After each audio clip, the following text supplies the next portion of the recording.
Hello friends, good morning. आप सभी साथियों का क्रिएटिव एजुकेशन सेंटर में बहुत बहुत स्वागत है। फ्रेंड्स, आज के इस टॉपिक में हम शक्तियों के पृथक्करण यानी कि सेपरेशन ऑफ पावर की चर्चा करेंगे। फ्रेंड्स, सेपरेशन ऑफ पावर का जो विचार सबसे पहले मॉन्टेस्क्यू को आया, ये एक फ्रेंच विचारक थे। इन्होंने सरकार के 3 अंगों को अलग अलग किया: विधायिका, कार्यपालिका और न्यायपालिका। फ्रेंड्स, शक्ति पृथक्करण का सिद्धांत इस मान्यता पर कार्य करता है कि शासन के विभिन्न अंग एक दूसरे से अलग अलग होने चाहिए। उनके द्वारा एक दूसरे के कार्यों में हस्तक्षेप नहीं किया जाना चाहिए।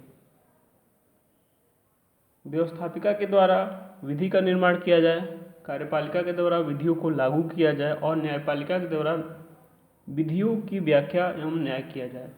इस सिद्धांत की मान्यता यह है कि जहाँ पर शासन में शक्तियों का केंद्रीकरण विद्यमान होगा, वहाँ पर सरकारें निरंकुश हो जाएंगी और नागरिकों की स्वतंत्रता सुरक्षित नहीं रहेगी। सरकार के विभिन्न अंगों को अपने अपने क्षेत्रों में कार्य करना चाहिए और सरकार के कार्यों में हस्तक्षेप नहीं करना चाहिए एवं दूसरे के कार्यों में भी हस्तक्षेप नहीं करना चाहिए। इस सिद्धांत का प्रतिपादन मॉन्टेस्क्यू द्वारा अपनी पुस्तक द स्पिरिट ऑफ लॉज में किया गया एवं मॉन्टेस्क्यू द्वारा प्रतिपादित यह सिद्धांत आगे चलकर अमेरिका के अध्यक्षतात्मक शासन प्रणाली का आधार बना। इसलिए मॉन्टेस्क्यू को अमेरिकी संविधान निर्माताओं का बौद्धिक जनक माना जाता है। वर्तमान में शक्ति पृथक्करण की सर्वश्रेष्ठ अभिव्यक्ति अमेरिकी संविधान निर्माताओं द्वारा संविधान के प्रारंभ में ही शक्तियों को पृथक्करण कर दिया गया। फ्रेंड्स, शक्तियों के पृथक्करण के सिद्धांत के अंतर्गत हम अमेरिकन मॉडल, ब्रिटिश मॉडल और भारतीय मॉडल की तुलना करेंगे। फ्रेंड्स, सबसे पहले हम बात करेंगे अमेरिकन मॉडल की। American model. फ्रेंड्स, 1787 में फिलोडेल्फिया सम्मेलन में अमेरिका के संविधान का निर्माण किया गया। 4 मार्च 1987 को अमेरिका के संविधान में लागू किया गया। अमेरिकी संविधान की प्रमुख विशेषताएं निम्न हैं: निर्मित अथवा लिखित संविधान। अमेरिका का संविधान ब्रिटेन की तरह समय एवं परिस्थितियों एवं परंपराओं का परिणाम नहीं है, अपितु अमेरिकी संविधान का निर्माण 4 माह में किया गया। अमेरिकी संविधान पूर्ण लिखित संविधान है और शासन के अंतर्गत विभिन्न अधिकारों को पूर्ण रूप से परिभाषित किया गया है।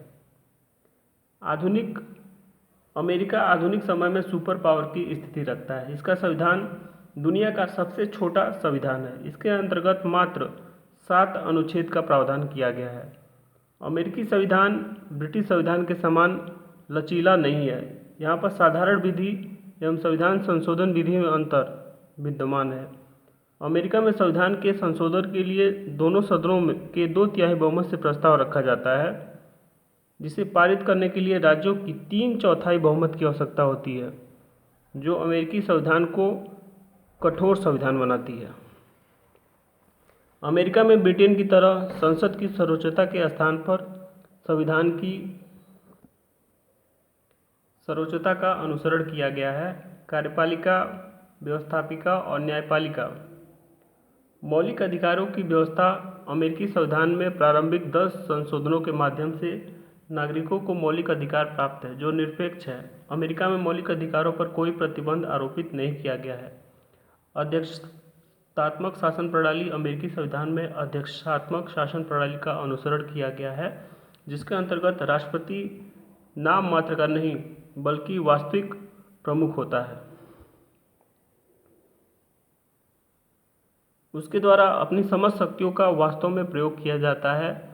इसका चुनाव एक निश्चित कार्यकाल के लिए किया जाता है। राष्ट्रपति मंत्रियों आदि की नियुक्ति में पूर्णतः स्वतंत्र होता है।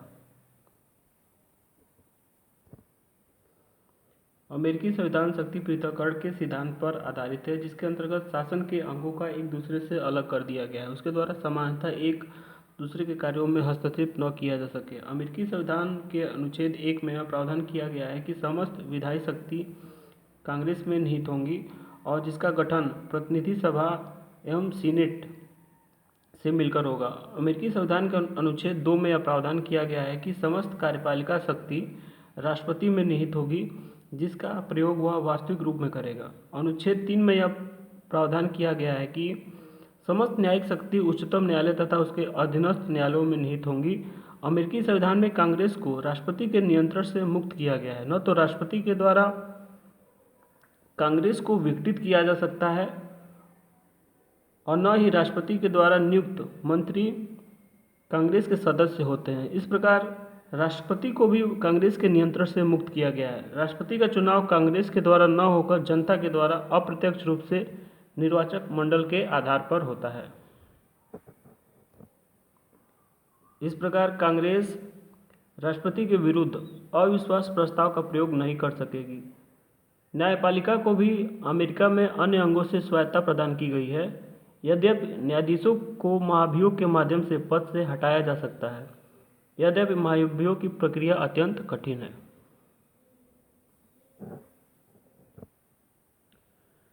इस सिद्धांत का अभिप्राय है कि शासन के तीनों अंग एक दूसरे को नियंत्रण करें ताकि कोई भी अंग अपनी शक्तियों का दुरुपयोग न करते हुए निरंकुश न बन पाए। इस सिद्धांत की मान्यता है कि शासन के तीनों अंगों को एक दूसरे से पूर्णतः पृथक कर दिया जाए और ऐसी स्थिति में विभिन्न अंगों के मध्य संघर्ष में वृद्धि होगी एवं नागरिकों की स्वतंत्रता या मौलिक अधिकारों की स्वतंत्रता सुरक्षित नहीं हो पाएगी।